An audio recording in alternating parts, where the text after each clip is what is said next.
Hello, this video is designed to explain the process of glycolysis, which is the first step of the process of respiration. If you remember this diagram from the first video from the chapter, we talked about this process beginning with glycolysis.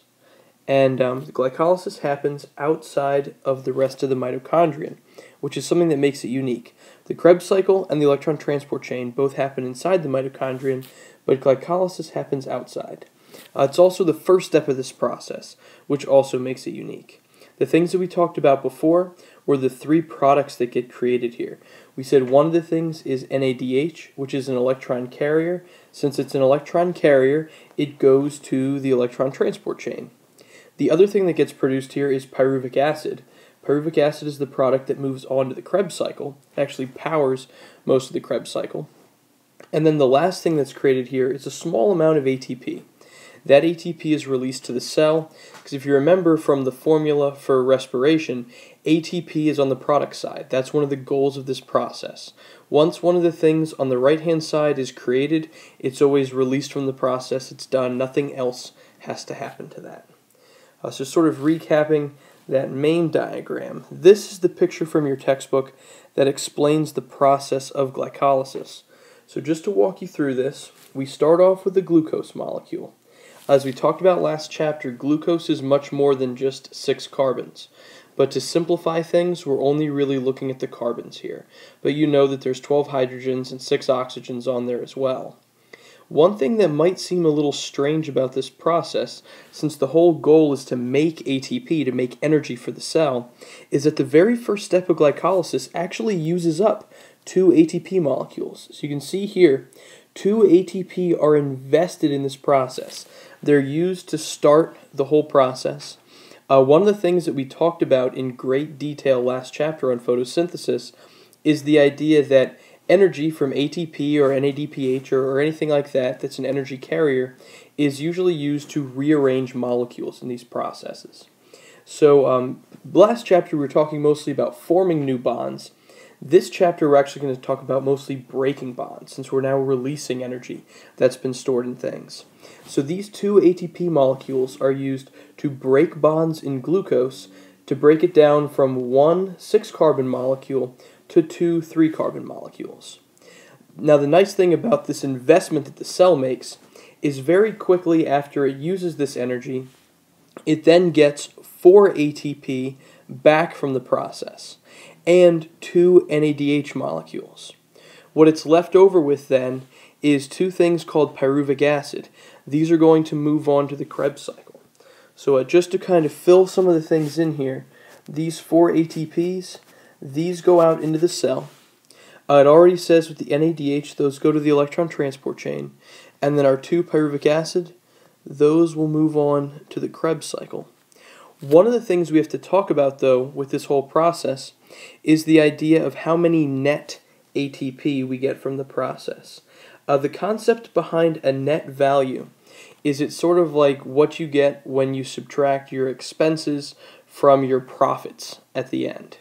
If you think about like having a lemonade stand or something like that, if you were a little kid, if you were fortunate, maybe your parents bought all the things for you. But if not, if they wanted you to be a true little entrepreneur, you'd have to go out, you got to buy your own cups, you got to buy your own lemonade mix, that kind of stuff. Those are all your expenses. So let's say maybe it costs you $5 to buy the cups and the mix and all the things that you need for your little lemonade stand, but then you make $10.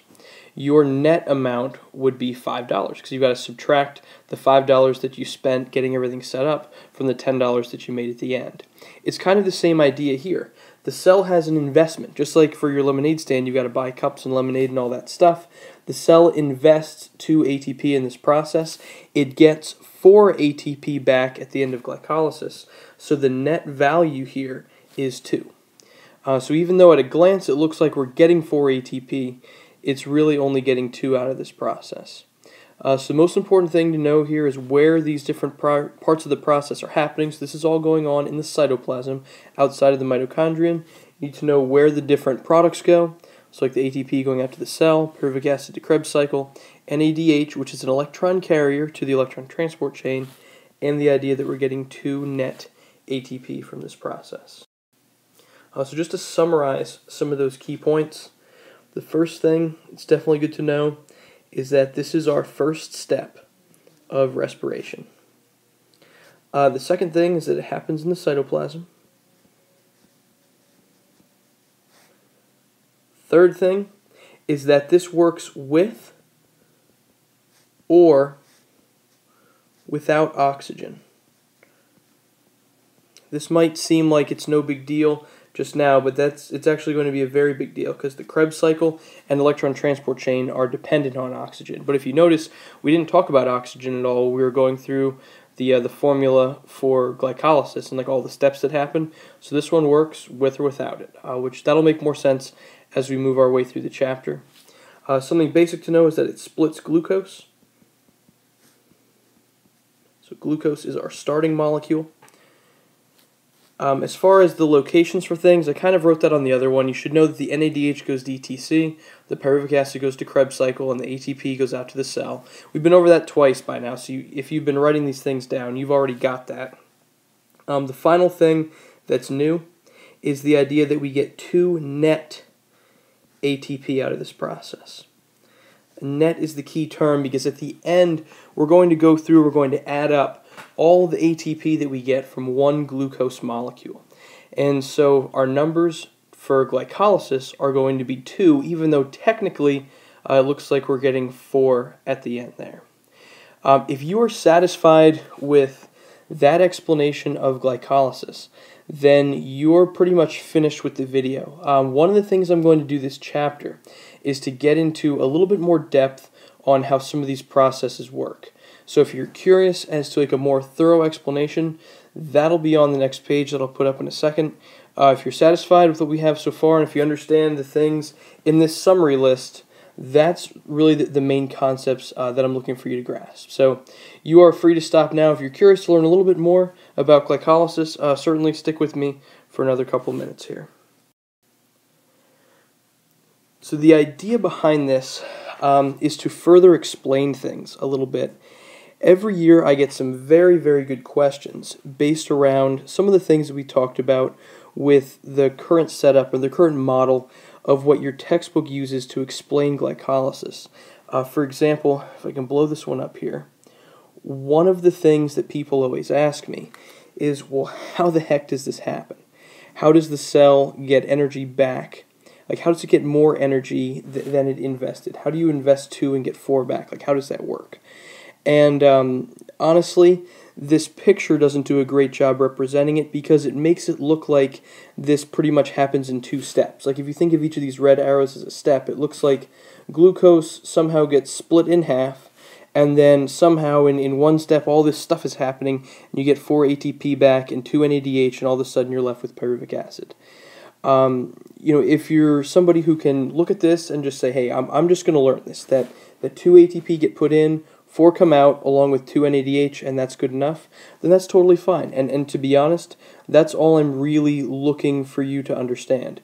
But if you look at this and it seems kind of confusing and you want to know a little bit more, then we'll try to go over some of that stuff now. But please don't let this make things worse or confuse you at all. I'm actually going to try to keep this one open in the corner. I'm going to refer to this a little bit just so you know what in this more complex diagram is being represented up here. Because I don't want you to think that your textbook is wrong. It certainly isn't wrong. It's just a simplification of what's really happening during this process. And trust me, even the explanation I go through with you here is a simplification of the way like a molecular biologist would talk about this process. But just to start things off, we have the glucose molecule, which your textbook represents as 6 carbons. We talked about this a little bit earlier in the video, but it's technically more than that, right? It's also it has hydrogens, which maybe I can make this one a little bit bigger so we can see. There we go. So if we look at this one, we have our 12 hydrogens, all those little blue dots, and then our 6 oxygens on there as well. So now we have our full glucose molecule there. Now, it kind of makes it look like in your textbook that this happens in one step. The cell invests 2 ATP, and then you get these 2 3-carbon molecules. If you look at this, it actually happens in 2 separate steps. First, the 1 ATP molecule is used to rearrange things a little bit. If you look, we end up going to 6-glucose phosphate. So it picks up this phosphate group up here at the top, which makes sense because ATP is adenosine triphosphate. As it goes through here and it gives up a phosphate, that phosphate is now attached to the glucose molecule. Now when it says isomerase, an isomer is like the same molecule just with a different orientation. So if you look at this one, it has all of the same parts that the glucose 6-phosphate had. They're just arranged in a different orientation.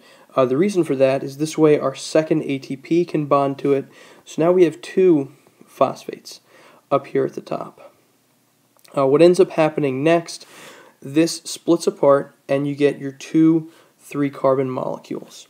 So your textbook makes it look like this happens in one step. Technically you have 1, 2, 3, 4 steps in between going from glucose to the 2 3-carbon molecules. So these, by the way, if I didn't make this clear, these 2 little guys down here, those are represented by this one. So as you can see, it's more than just carbons. There's a phosphate group on each one of those, and there's hydrogens attached to them as well. Again, the idea of anytime you see isomerase on here, an isomer is the same molecule, it's just in a different orientation. Now to talk about this next stretch here, if you see this dashed line, it says ×2. This process happens twice. It happens for each of these little 3-carbon molecules that go through it. To start off talking about this one, the first process is referred to as dehydrogenase. So it's taking away a hydrogen. That hydrogen ends up going on NAD+ to become NADH. So that's what we're seeing here. So that's where one of these NADH molecules comes from with your textbook's diagram. So if you look at this guy and we count the hydrogens, it has 1, 2, 3, 4, 5 hydrogens. After it goes through the dehydrogenase, it now has 1, 2, 3, 4 hydrogens. So really, this molecule is this one, once a hydrogen's been taken from it to make one of our NADH molecules. The next step, it says it's phosphoglycerate kinase. What that's doing is it's taking a phosphate out of this molecule. So it takes one of those phosphates away, it uses it to energize the ADP to turn it into ATP. So if we look up here, we've got 3-phosphoglycerate, down here 1,3-bisphosphoglycerate. The only difference between these two is this one has 2 phosphate groups. The top one only has 1 phosphate group because that phosphate was used to energize ADP into ATP. Now the next step, it calls it a mutase. This is changing its orientation. If you notice, we're not making any ATP or NADPH in this step. It's just moving things. The phosphate moves from here to over there, so it can eventually be released in a step happening up a little bit further. One of the things we don't talk about in the diagram from your textbook is that 2 water molecules rather are made during this step. If you look here, 2 waters are removed. So that's where our hydrogens and oxygens are going from here to here. So if you notice, we drop down to only 2 hydrogens on the top molecule. And then the final step is the pyruvate kinase. So that's what makes the pyruvate up at the top. Your book calls this pyruvic acid. Same thing. And then the step going from here to here just involves removing the phosphate group. This phosphate gets attached to ADP to make ATP. We're left with pyruvate then at the end. Again, same thing as our pyruvic acid. It's a 3-carbon molecule that's going to move on to the Krebs cycle. So hopefully that did more good than bad as far as going through and showing you how this works. I mean, to be honest with you, this is like biochemistry level material. I'm not necessarily expecting you to understand this to the point where you could, explain it back to me. What I just wanted to represent with this process to you is that this is not happening in 2 steps. And usually people ask me very good questions in front of the class about this, and I can't necessarily get into this material with everyone. The process, as explained in your textbook, is complicated enough for most people, so in order to go through this with everyone, it can tend to get very confusing. So hopefully these little further explanation sections will lend themselves well to answering some of those good questions that a lot of people ask, but I can't always get into in the front of the room in class. If you want to talk about any part of this process in more detail in class with me, we can certainly do that during some of the flipped classroom activities while you're working on things. So as always, I appreciate you taking the time to watch, and make sure you answer the questions after the video is over. Thank you.